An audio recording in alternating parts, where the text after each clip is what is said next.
우람스레 생긴 덕순이는 바른팔로 왼편 소매자락을 끌어다 콧등에 땀방울을 훑고는 통한 내거리에 와 다리를 딱 멈추었다. 더위에 익어 얼굴이 벌거니 사방을 둘러본다. 중복 허리에 뜨거운 땡볕이라 길 가는 사람은 저편 처마 밑으로만 뱅뱅 돌고 있다. 지면은 번들번들이 달아 자동차가 지날 적마다 숨이 탁 막힐 만치 무더운 먼지를 풍겨놓는 것이다. 덕순이는 아무리 참아보아도 자기가 길을 물어 좋을 만치 그렇게 여유 있는 얼굴이 보이지 않음을 알자 소매자락으로 또 한 번 땀을 훑어본다.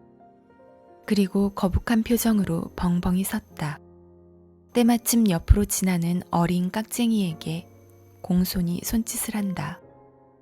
예, 대학병원을 어디로 가니? 이리로 곧장 가세요. 덕순이는 어린 깍쟁이가 턱으로 가리킨 대로 그 길을 북으로 접어들며 다시 내걷기 시작한다. 내딛는 한 발짝마다 무거운 지게는 어깨에 배기고 등줄기에서 쏟아져 내리는 진땀에 궁둥이는 쓰라릴 만치 물렀다. 속타는 불김을 입으로 불어가며 허덕지덕 올라오다 엄지손가락으로 코를 힝 풀어 그 옆 전봇대 허리에 쓱 문댈 때에는 그는 어지간히 가슴이 답답하였다.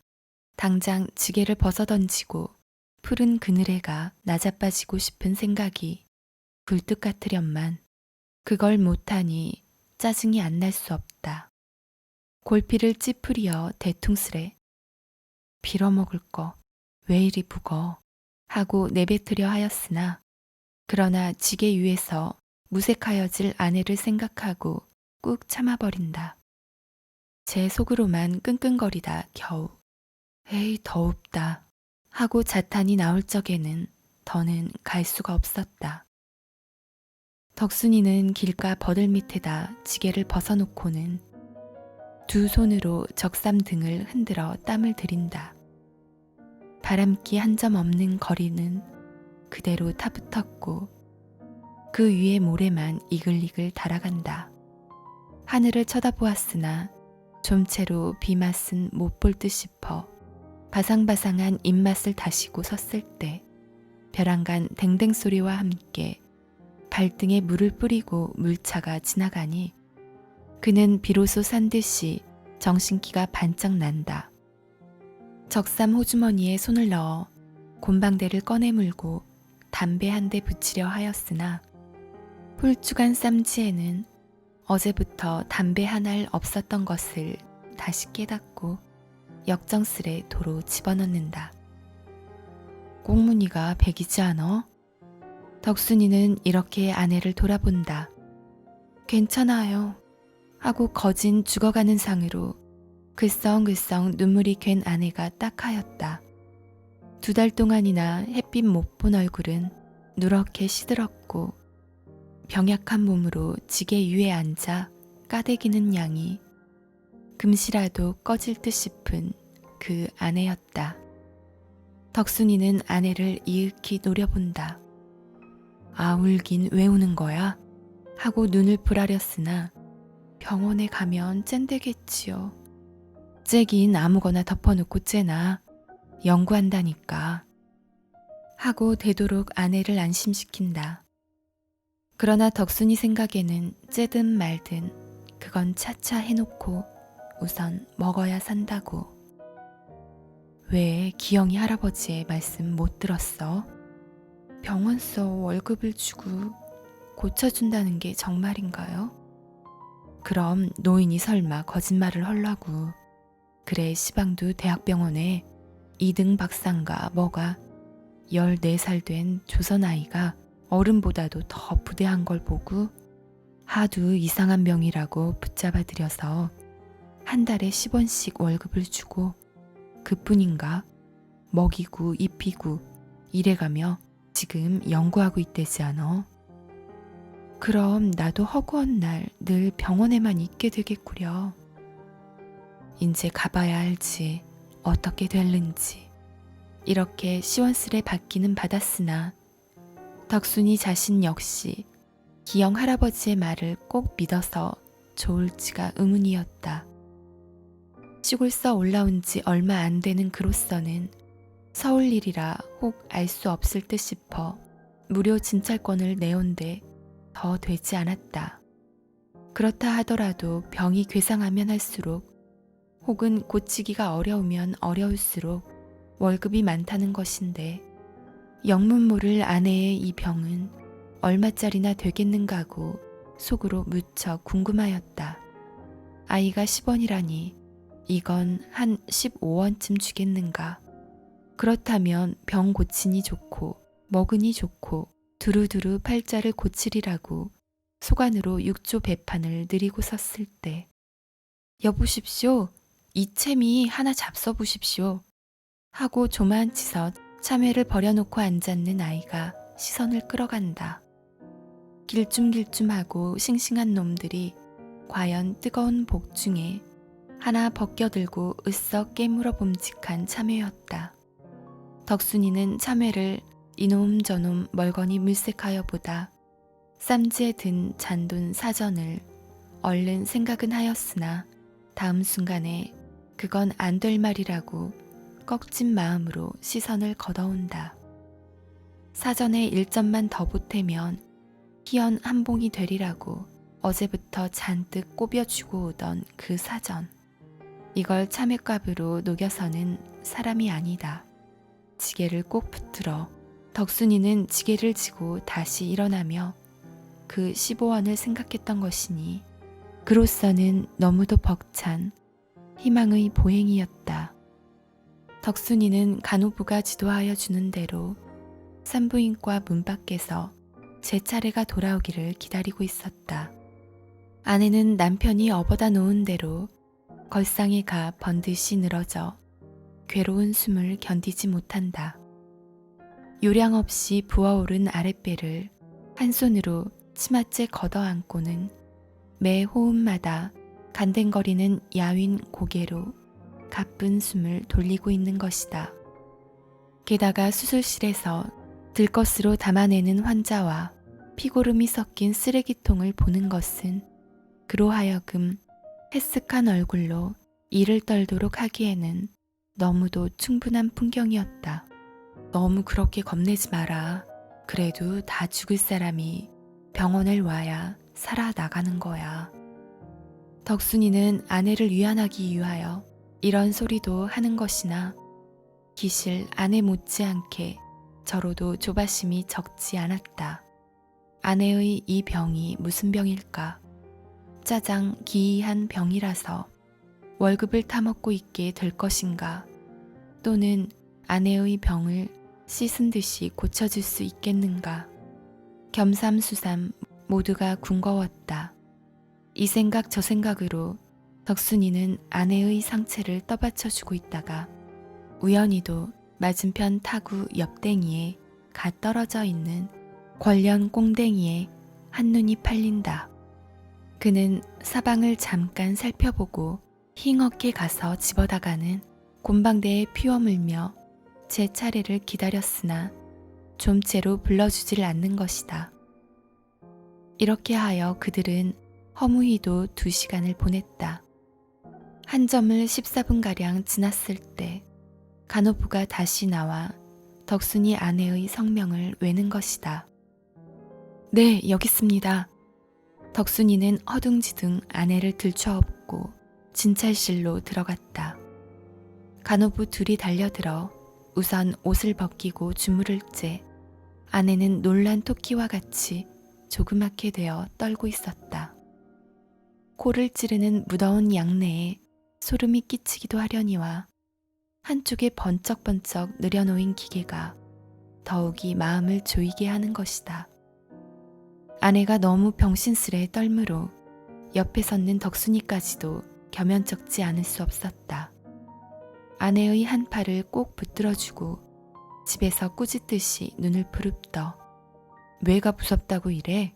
하고는 유리판에서 기계 부딪는 젤그럭 소리에 등줄기가 다 섬뜩할지 언제부터 배가 이래요? 간호부가 뚱뚱한 의사의 말을 통변한다. 자세히는 몰라도 덕순이는 이렇게 머리를 긁고는 아마 이토록 부르기는 지난 겨울부턴가 봐요. 처음에는 이게 애가 아닌가 했던 것이 그렇지도 않고요. 애라면 10달에 날 텐데 10석 달씩이나 가는 게 어딨습니까? 하고는 아차, 애니 뭐니 하는 건 괜히 짓거렸군 하였다. 그래 의사가 무어라고 또 입을 열 수 있기 전에 얼른 뒤미쳐. 아무도 이 병이 무슨 병인지 모른다고 그래요. 난생 처음 본다고요. 하고 몇 마디 더 얹었다. 덕순이는 자기네들의 팔자를 고칠 수 있고 없고가 이 순간에 달렸음을 또 한 번 깨닫고 열심히 의사의 입만 쳐다보고 있는 것이다마는 금태 안경 쓴 의사는 그리 쉽사리 입을 열려지 않았다.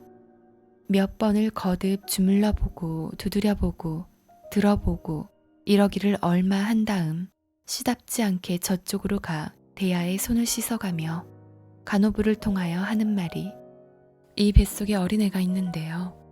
낳으려다 소문이 적어서 그대로 죽었어요. 이걸 그냥 둔다면 앞으로 일주일을 못 갈 것이니 불갑을 수술을 해야 하겠으나 또 그 결과를 반드시 좋다고 단언할 수도 없는 것임에 배를 가르고 아이를 꺼내다 만일 삽을 여의하여 불행을 본다더라도 전혀 관계없다는 승낙만 있으면 내일이라도 곧 수술을 하겠어요.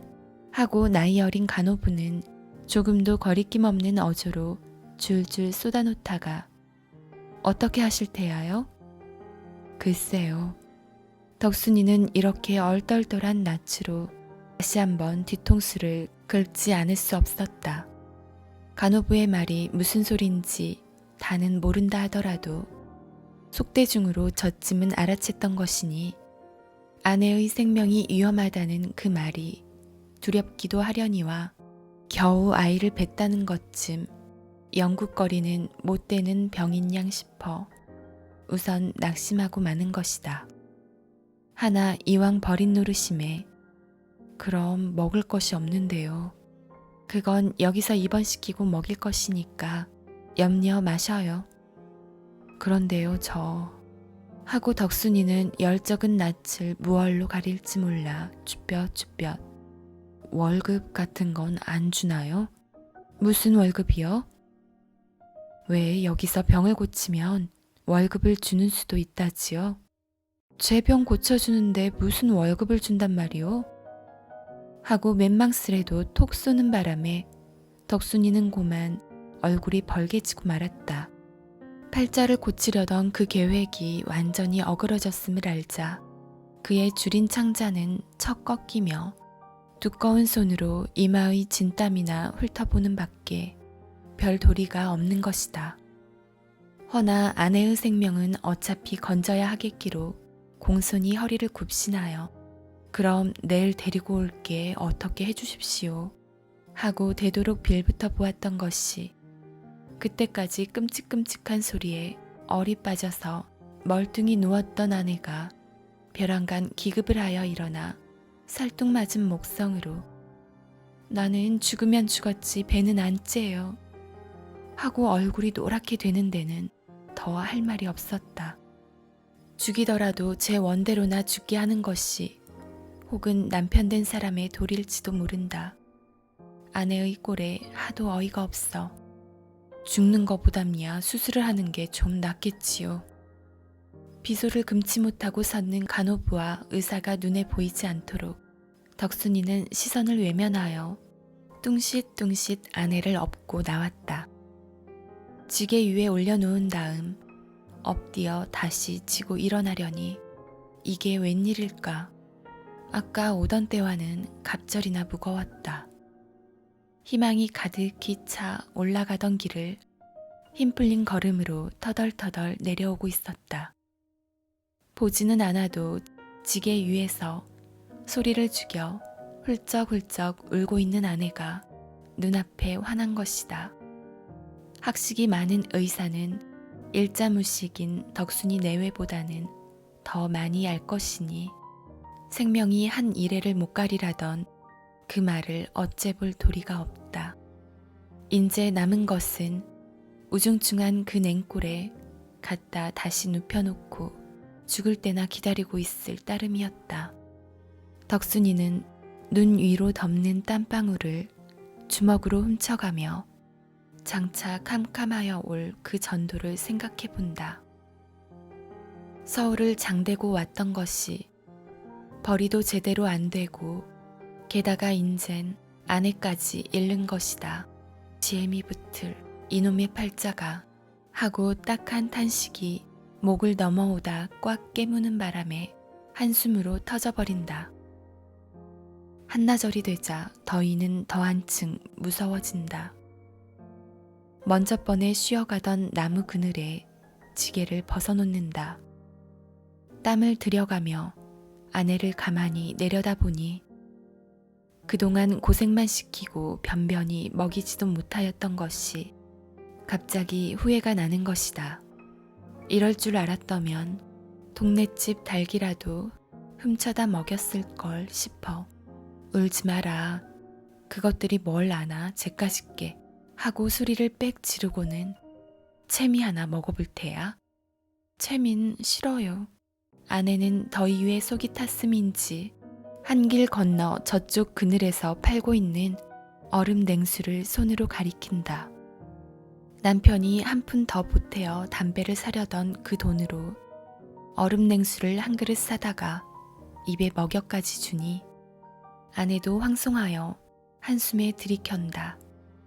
한 그릇을 다 먹고 나서 하나 더 사다 주랴 물었을 때 이번에 왜 떡이 먹고 싶다 하였다. 덕순이는 이것이 마지막이라는 생각으로 나머지 돈으로 외떡 3개를 사다 주고는 그대로 눈물도 씻을 줄 모르고 그걸 오직 깨물고 있는 아내를 이윽기 바라보고 있었다.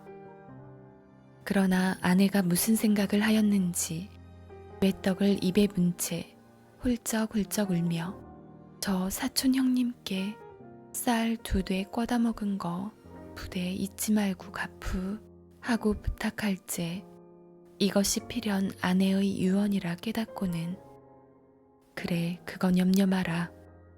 그리고 임자 옷은 영근 어머니더러 사정 얘기를 하고 좀 빨아달래우 하고 이야기를 곧잘 하다가 다시 입을 일그리고 훌쩍훌쩍 우는 것이다.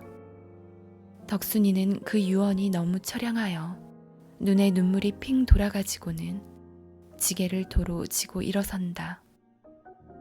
얼른 갖다 눕히고 죽이라도 한 그릇 더 얻어다 먹이는 것이 남편의 도리일 게다.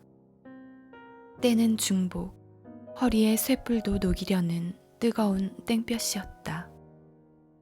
덕순이는 빗발같이 내려붙는 등골의 땀을 두 손으로 번갈아 훔쳐가며 끙끙 내려올째 아내는 지게 위에서 그칠 줄 모르는 그 수많은 유언을 차근차근 남기자 울자 하는 것이다.